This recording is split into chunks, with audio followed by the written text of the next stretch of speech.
이 당시 예루살렘으로 입성하시는 예수님은 대단히 마음이 무거운 상태였음을 우리는 짐작이 갑니다. 왜냐하면 지금 누가복음에 의하면은 주변에 있는 측근들이 예루살렘에 들어가시면 당신은 죽습니다. 그러니까 가지 마십시오. 이렇게 만류를 하는데도 불구하고 오늘과 내일은 내가 가야 할 길을 가야 하겠다. 그렇게 말씀하시면서 초연하게 예루살렘으로 가셨습니다. 그런데 예루살렘으로 들어가는 그 과정에서 사실은 예수님은 마태가 그릴 때 예수님은 왕으로 나신 아기로 왕이신데 그 통치하는 중심인 예루살렘 성으로 들어가신다는 것은 정당한 일인데 사실은 그동안에는 변방에 계시다가 이제 중심부로 이제 들어가는 그런 과정에 있습니다. 일부 사람들은 구약에 예언한 대로 메시아 왕이 예수님일 것이라는 그런 확신을 가지고 있었고 또 이미 그동안 3년 동안 많은 시간 동안에 이적을 베푸시고 죽은 사람도 살리시고 문둥병도 고치시고 5,000명을 먹이시고 다양한 그 이적과 표적을 통해서 하나님 아들이신 것을 드러내 보이시면서 쭉 왔기 때문에 상당한 사람들이 예수님을 따라다니고 예수님을 추종하고 또 예수님의 가는 곳마다 이동했던 그런 기록들을 우리는 보게 됩니다.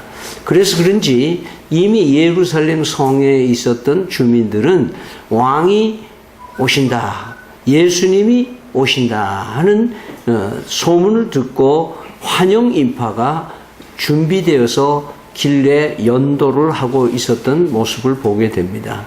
특이하게 마치 우리가 드라마를 보는 듯이 예수님은 그 소품으로 나귀 새끼를 선택을 하십니다. 근데 이사야서 이 62장에 이미 겸손하신 메시아의 모습을 나귀 새끼를 타고 입성할 것을 예고한 그대로 이 예수님이 나귀 새끼를 타고 들어가십니다. 그들이 모였던 무리들은 상당히 서민들이었을 것이고 그 지도층의 사람들은 거기에 환영 인파에 오진 않았으리라고 보여집니다. 어떻게 보면 다양하고 참 멋있는 장면같이 보이긴 하지만 대단히 초라한 그 왕으로서의 행진치고는 너무 초라한 예수님의 입성의 모습입니다.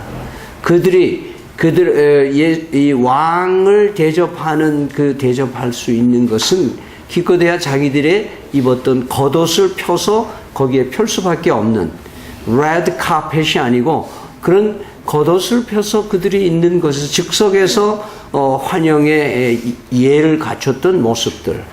그리고 가진 것 없으니까 종려나무, 그 나무의 잎을 꺾어다가 그것으로 흔들면서 환영 인파로 만국기도 걸려 있지 않은 그런 초라한 입성의 모습을 보게 됩니다.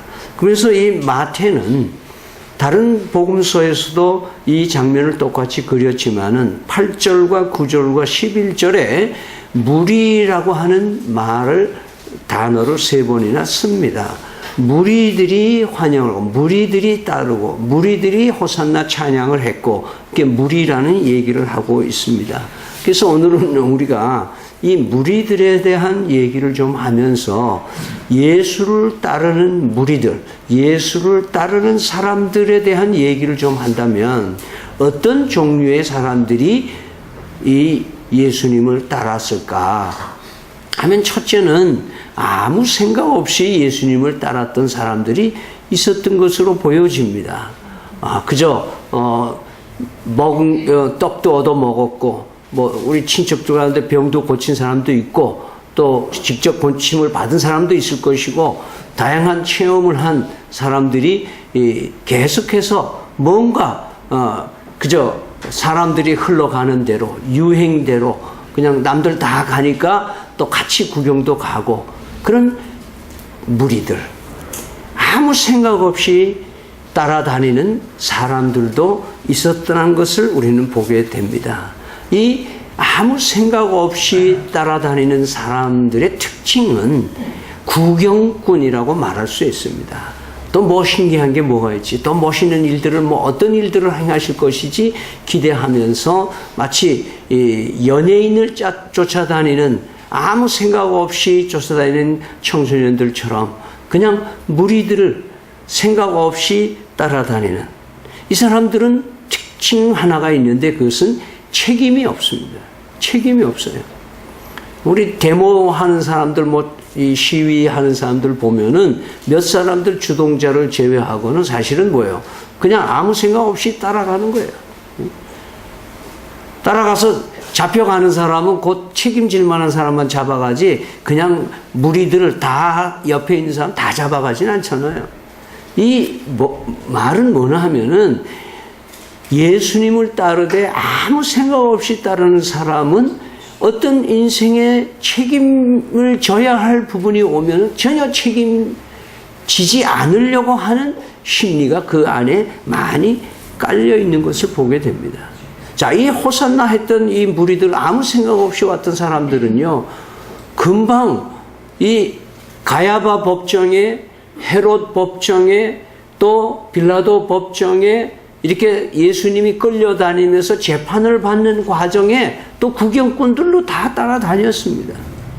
마지막 빌라도 법정에 가서는 빌라도가 이 사람으로부터는 죄를 발견하지 못했다. 그러고 한 사람을 자유케 해주는 그런 전통이 있는데 바나바라고 하는 그런 극악 범죄자를 내놓고 예수하고 바나바하고 누구를 놔줄까? 그래서 분명히 사람들은 생각이 있다면 바로 바나바를 죽이고 예수를 놔주라 이렇게 할 거 아니겠나?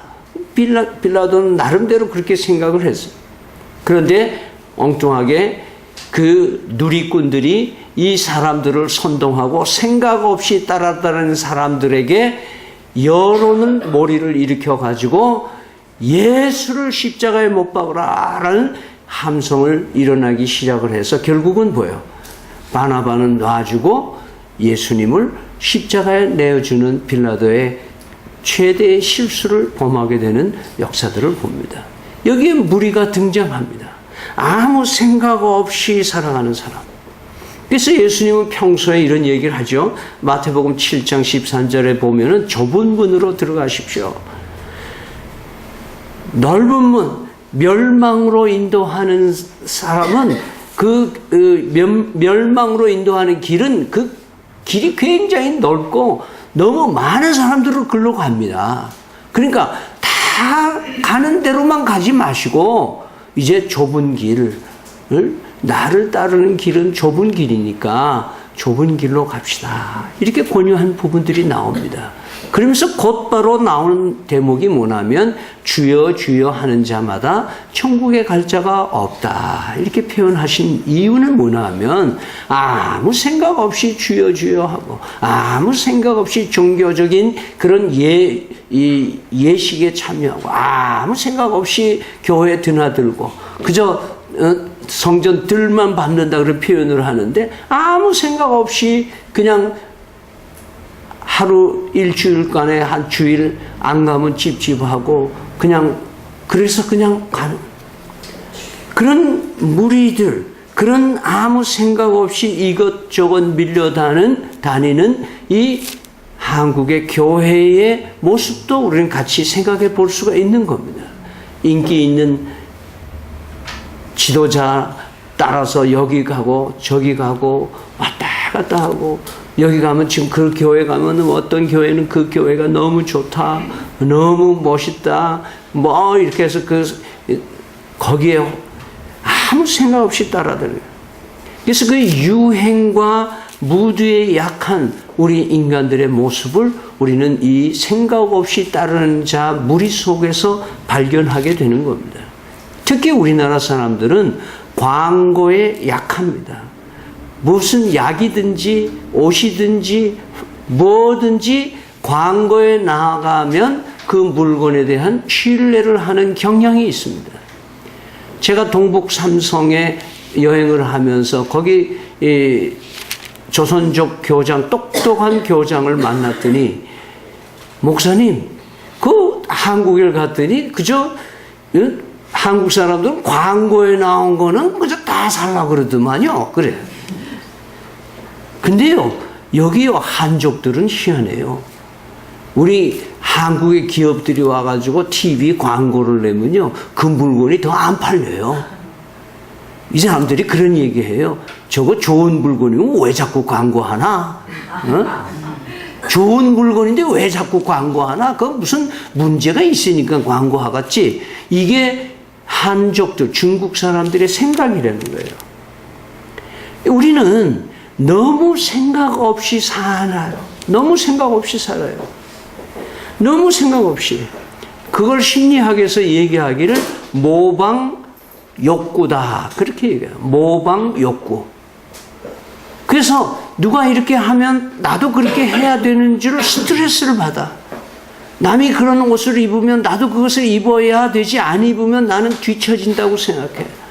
남이 그렇게 공부를 그렇게 하면 나도 그렇게 해야 된다고 스트레스를 받고, 부모가 자식들을 욱박지르면서 쟤는 저런데 너는 왜 그렇게 못해? 이렇게 자꾸만 얘기를 하는 거예요. 생각이 없어요. 모방 욕구만 있어. 교회들도 그래요. 때때로 우리 교인들도 그런 사람이 있는지 몰라도요, 많은 교회들, 저 교회가 이렇게 가니까 우리도 그렇게 가야지. 교회 성장학을 공부하는 사람들, 목회자들의 모든 생각은 뭐냐면 우리 교회도 저렇게 돼야 돼요. G7이다, 뭐다, 무슨 패션처럼 하는 그런 교회의 흐름들. 이렇게 하니까 교회 성장했다. 그러면 그 모방 의욕들이 있어가지고 우리 교회도 그 교회가 하는 프로그램 우리도 해봐야 되겠다. 이것이 생각 없이 따르는 자들의 특징 중에 하나예요. 결정적으로 역사에 대한 책임을 지라 그러면은 책임을 안 지는 거예요. 내가 안 그러는데 그 사람이 하자 그래서 한 건데, 그래서 모든 책임이 올 때는 다른 사람에게 핑계를 대는 거예요. 그리고 다른 사람을 원망하는 거예요. 다른 지도자들을 원망하는 거예요. 그렇게 된 거, 그때 그 사람이 그렇게 하라 그래서 한 건데 그 사람이 잘못된 거야. 나는 잘못 없어. 이것이 생각 없이 따르는 자의 특징입니다. 오늘 이런 무리에 들지 말기를 바랍니다. 두 번째 무리들 가운데는 목적을 나름대로 가지고 있는 사람들입니다. 목적을 가지고 있어서 그 목적을 이루기 위해서 따라다니는 사람들이 있습니다. 그런데 대부분 이 목적은 이기적인 목적을 이루기 위해서 따르는 자들의 모습입니다. 그것이 우리 인간의 솔직한 겁니다. 생각 없이 따르기도 하지만 어떤 목적이 있어서 따라갑니다. 거기 따라가면 나에게 어떤 것이 덕이 있겠는가, 이것을 계산하면서 우리는 삽니다. 우리는 어렸을 때부터 아주 신비하게 죄에 물들어 있는 우리 삶은 무섭게 계산을 잘 하고 있습니다. 수학 점수는 나빠도 그런 계산들은 다 합니다. 내가 이렇게 하면 나에게 유익이 될 건가 안 될 건가, 나에게 플러스가 되냐 안 되냐, 이 계산을 합니다. 그래서 많은 사람들이 병을 고치기 위해서 예수님을 따랐습니다. 많은 사람들이 배고픔을 해결하기 위해서 예수님을 따랐습니다. 많은 사람들이 자기 인생의 문제를 해결하기 위해서 예수님을 따랐습니다. 그런 사람들이 부지기수입니다. 그것이 무리들입니다. 무리들. 생각이 있긴 있는데 어떤 생각이냐? 이기적인 목적을 가지고 따라다닌 사람들. 다른 사람 얘기할 거 없고 오늘 성경 말씀, 성경에서 제자들도 마찬가지였습니다. 좀 제자들 보세요. 마가복음 10장에 보면은 세베대의 아들 야고보와 요한이 있습니다. 다른 복음서에서는 제 엄마가 나와서 예수님에게 로비를 합니다. 예수님이 실권을 잡아서 정치를 통일하면 우리 아들을 오른쪽 왼쪽에 좀 특채해 주셔가지고 얘들 좀 잘 키워 주십시오. 그렇게 치맛바람을 붑니다. 그때 예수님께서 그런 권한은 내가 주는 게 아니고 아버지께서 주는 것이다. 그런데 내가 마시는 잔을 그들도 마실 수 있겠느냐, 그렇게 표현을 합니다. 즉 예수님이 지시는 십자가를 그들도 달게 지으려면은 그 자리를 혹시 하나님이 허락하실지는 모르겠다. 쓴 잔을 마시겠느냐, 그런 말씀을 하십니다. 그러면서 예수님께서 하신 유명한 얘기가 마가복음 10장 45절에 그런 얘기합니다. 인자는 섬김을 받으려 하러 온 것이 아니라 오히려 내가 다른 사람을 행복을 위해서 섬기려고 내 몸을 대속물로 내어주려고 내가 왔다. 섬기는 자가 더 위대하고 큰 자라고 하는 것을 얘기를 하고 있습니다. 여러분, 제자들이 재밌는 것은 이 마가는 그런 얘기했어요. 이렇게 이 오른쪽 왼쪽의 실권을 갖게 해달라고 이렇게 얘기를 할 때에 제자들의 반응이 어땠느냐 기록한 걸 보면은 남은 제자들이 이를 갈더라, 그렇게 얘기하고 있어요. 야, 그러니까 나도 때가 되면 그런 얘기를 좀 하고 싶었는데 선수를 뺏긴 거야. 쟤네들이 야고보 요한이 그 자리를 갖는다고 저렇게 아부를 하고 있는데, 기회를 놓지. 그걸 보면은 12 제자들의 나름대로의 예수님을 따라다는 동기가 무슨 다른 목적이 있었던 것을 보게 됩니다. 이 목적은요, 상당히 오랫동안 계속되는 것 같아요. 근데 재밌는 것은 눈에 보이는 것을 추구해왔던 예수님은 눈에 보이지 않는 것을 추구하면서 십자가의 길로 가셨는데, 제자들은 여전히 눈에 보이는 메시아, 이 나라를 통일하고 실권을 가질 분으로 믿고 따라갔던 그런 제자들의 모습을 우리는 봅니다. 마가복음 14장 50절에는요, 마가는 이렇게 기록합니다. 예수님이 십자가 처형에 시간으로 갖춰지기 시작할 때, 마가복음 14장 50절에 이렇게 기록합니다. 제자들이 다 예수를 버리고 도망하니라. 도망했다 그랬어요. 왜? 예수님이 무기력하게 로마 병정에 의해서 잡혀가는 모습을 딱 보자마자 이들이 딱 느꼈던 건 뭐예요? 야, 이제 별 볼 일 없구나. 이젠 별 볼 일 없구나. 그러니까 그동안 3년 동안 예수님을 쫓아다녔을 때에 그들이 나름대로의 목적을 가지고 있었다는 걸 보는데, 예수님이 생각하는 목적하고 전혀 다른 목적을 가지고 쫓아다녔다는 것을 알 수가 있는 겁니다.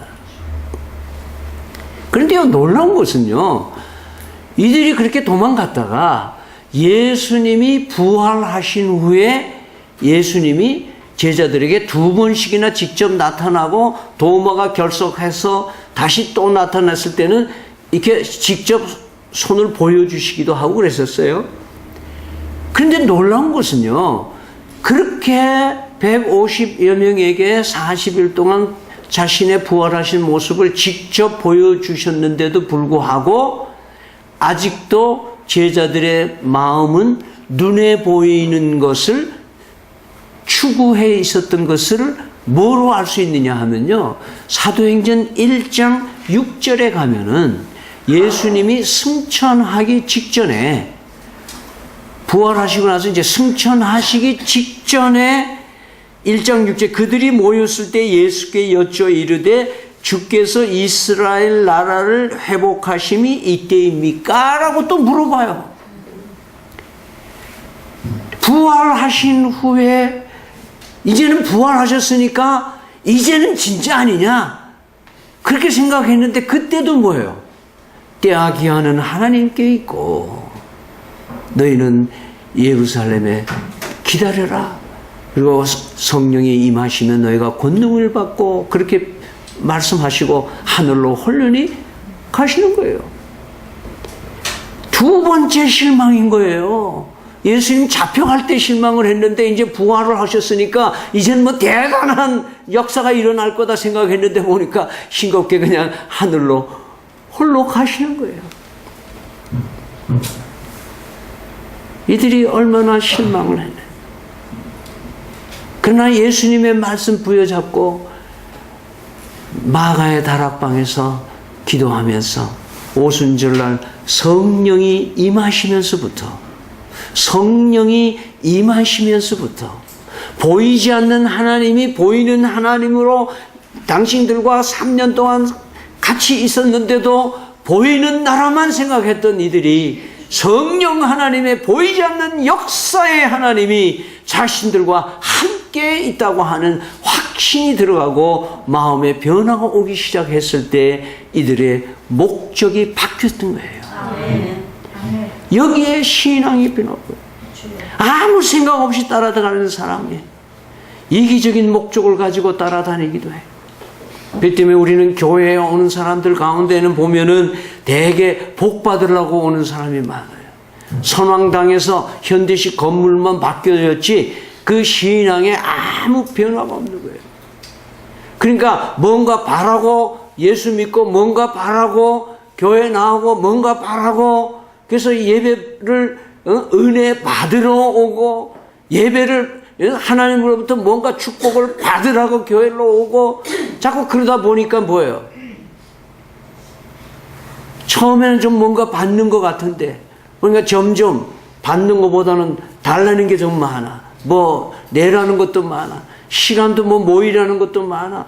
뭐 자꾸 하려는 게 많아. 이거는 받는 게 아니고 더 달라고 자꾸 그러니까 이제는 점점 교회가 마음으로 멀어지. 주님을 따를 때 그 목적이 뭐냐. 근데 놀라운 것은요, 사람들이 목적을 이루지 못해도 실망을 하지만 목적을 이루고 나서도 뭐예요? 예수님을 계속 따르지 않는 거예요.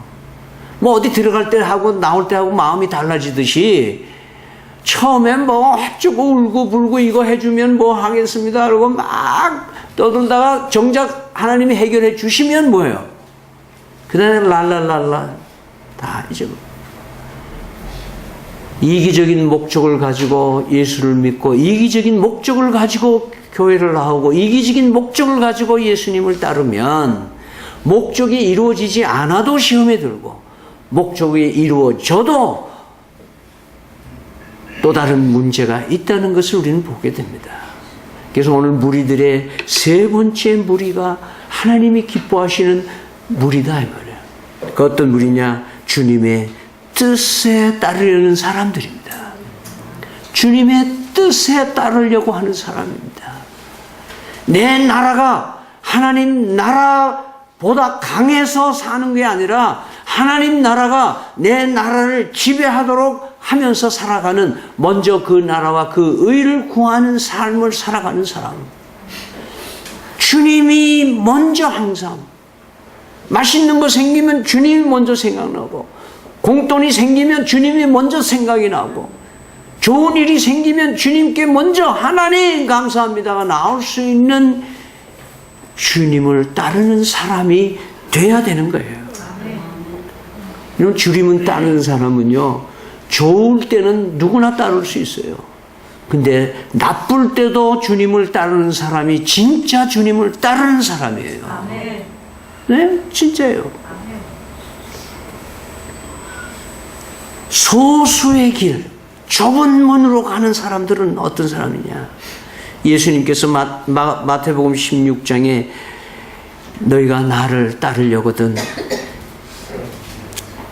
나를 따르거든 누구든지 제 목숨을 구원하려고 하면 잃어버릴 것이지만 누구든지 나를 위하여 제 목숨을 잃으면 찾게 되는 것처럼 나를 따라오려거든 자기를 부인하고 자기 십자가를 지고 나를 따르라. 그렇게 얘기를 했어요.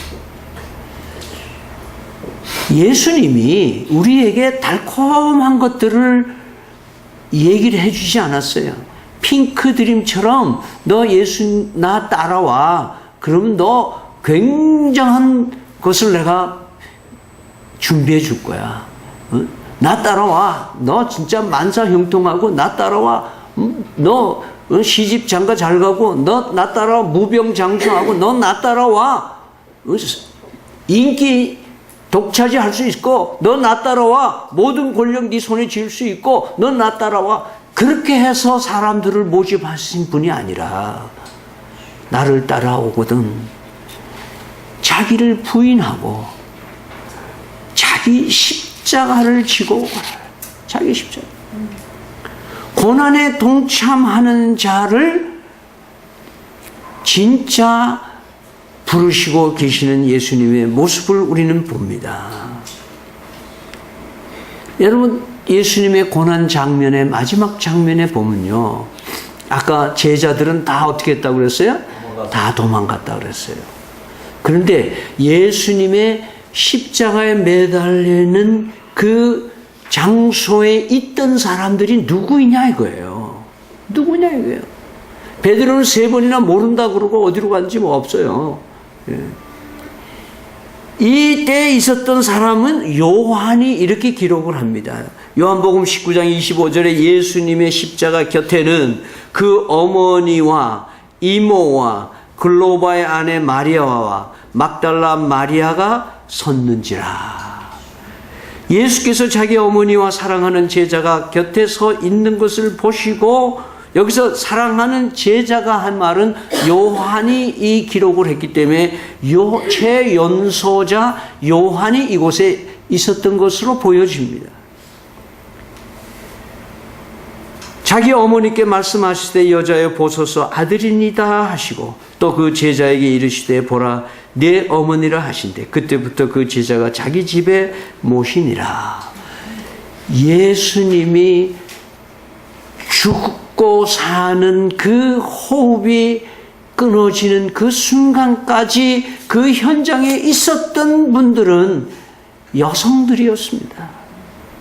다른 복음서에 보면 갈릴리에서 따라온 여자들이 그렇게 얘기를 하고 있습니다. 정말 어려울 때 같이 있어줄 수 있는 사람이 우리 주변에 있다면 우리는 얼마나 행복할까요? 그리고 요한은 2 사람을 더 덧댑니다. 아리마대 요셉이라는 사람입니다. 이 사람은 사실은 예수님이 활동할 때는 예수님의 제자였지만은 유대인들이 무서워서 숨기고 있었던 사람이다 그랬어요. 근데 정작 예수님 돌아가시니까 뭐요? 이 아리마대 요셉은 빌라도 앞에 가서 뭐요? 그 시신을 나에게 주십시오. 그리고 장례에 동참했습니다. 그리고 요한은 빼지 않고 니고데모를 기록합니다. 일찍이 예수께 밤에 찾아왔던 니고데모도 몰약과 침향 섞은 것을 100리트라쯤 가지고 온지라. 그렇게 얘기를 했어요. 마지막까지 있어줄 수 있는 사람이 진정 주님을 따르는 자인 줄 믿으시길 바랍니다. 페르시아의 키루스 왕이라는 사람이 이웃 나라를 공격해서 점령을 합니다. 왕과 왕비와 왕자를 포로로 잡아왔습니다. 그래서 키루스 왕은 법에 따라서 이들을 모두 사형 선고를 시키려고 했는데 뭔가 마음에 뭐가 왔습니다. 그래서 키루스 왕이 잡혀온 왕에게 묻습니다. 내가 만약 당신을 살려준다면 어떻게 하겠어? 하니까 이 왕이 내 재산을 절반을 드리겠습니다. 그렇게 얘기해요. 다시 묻습니다. 당신의 아들을 살려준다면 어떻게 하겠냐? 그러니까 내 전 재산을 드리겠습니다. 다시 키루스 왕은 묻습니다. 만일 당신의 아내를 살려준다면 어떻게 하겠어? 그러자 그 왕은 눈물을 글썽이며 황제여 그렇게 해주신다면 내 목숨을 기꺼이 바치겠습니다. 그 카루스 왕은 그 말에 큰 감동을 받았죠. 자녀와 아내를 위해서 기꺼이 자신의 목숨을 내어놓는 그 큰 사랑에 감동해서 그 왕족들을 모두 풀어줬다는 역사의 이야기가 있습니다. 사랑은 남을 위해 나를 희생하는 겁니다. 나만 살려고 하면 우리는 모두 죽습니다. 여러분, 어울려 함께 있어주는, 죽음의 길도 같이 갈 수 있는 것이 사랑입니다. 여러분, 가정이 어려울 때 있어주는 부인, 있어주는 남편, 있어주는 자식들이 참 자식들입니다. 가정이 어려울 때 도망가는 사람들, 그건 진정으로 가정의 일원이 아닙니다. 교회가 어려울 때 교회의 자리를 지켜주는 사람들이 참 그리스도인인 줄 믿으시길 바랍니다. 교회가 시험이 들고 교회가 어려움을 제일 먼저 떠나려고 마음먹는 사람들, 그런 사람은 생각 없이 따르는 사람이요, 그런 사람은 다른 목적으로 따르는 자인 줄 분별이 가게 돼 있습니다. 우리의 주 예수 그리스도는 우리의 외롭고 고독한 죽음의 자리에도 함께 계시는 분입니다. 사망의 음침한 골짜기를 다닐지라도 해받음을 두려워하지 않는 것은 여호와 하나님 목자 되신 분이 나와 함께 계십니다. 예수님의 죽음의 자리에 우리가 함께 할 수 있는 믿음을 가졌는지 이 시간 우리 스스로를 돌아볼 수 있기를 바랍니다. 오늘 묵상하면서 나 같은 죄인을 살리기 위하여 나의 죽음의 자리를 지켜주실 예수님을 생각합니다. 나보다 먼저 가신 그 예수님의 길을 내가 주저없이 따라갈 수 있는 신앙을 가졌는지를 점검하면서 우리는 찬미 910장을 한번 가사를 먼저 불러드리겠습니다. 주님 가신 길, 십자가의 길, 외롭고 무거웠던 길, 골고다의 거친 언덕길, 지치신 주님의 모습. 오 나의 주님 용서하소서, 죄인 위에 고난 받으셨네. 이 세상에 생명 주시길 그렇게 또 원하셨던 길, 우리 같이 함께 부르겠습니다.